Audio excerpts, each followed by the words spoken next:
ఇప్పుడు మనం పాలు వేసినాం కదా ఫ్రెండ్స్, ఇప్పుడు మనం కొంచెం వాటర్ పోయాలి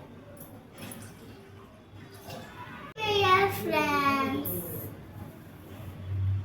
చాలా బాగా అయ్యే వరకు మిక్స్ చేయాలి. 2 స్పూన్స్ వేయాలి ఫ్రెండ్స్.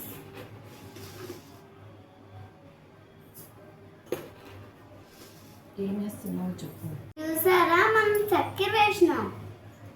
చూసారా, తెలుగు హిందీ అంతే. నాకేమో తెలుగు రాదందుకే హిందీ చెప్పేస్తా.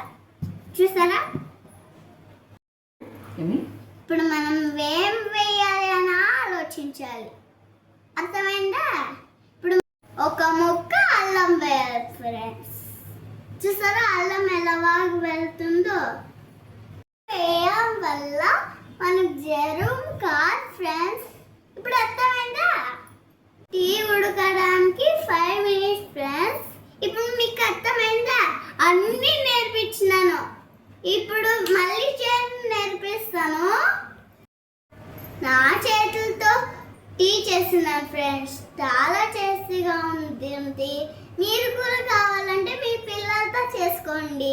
మా అమ్మ కూడా నా దగ్గరే చేసుకుంటారని చెప్పేసి ఎప్పుడు చేపిలేదు, ఆ రోజు ఒకటే తెప్పించింది ఫ్రెండ్స్. అలాగే ఫ్రెండ్స్, ఎలాగుంది మా పాలు? చాలా బాగా పొంగుతున్నాయి కదా ఫ్రెండ్స్. అందులో అల్లం వేయడం వల్ల ఇలాగే పొంగుతాయి. నాకు వేడిగా ఉంటుందని మా అమ్మనే వడ పోస్తుంది ఫ్రెండ్స్. అక్కడో మధ్య ఉంటాడే నా సమయం. టీ ఎలాగుంటుందో మా వాళ్ళు చూస్తారు. ఇప్పుడే చూద్దామా? నా చేతులతోనే చేసింది అది.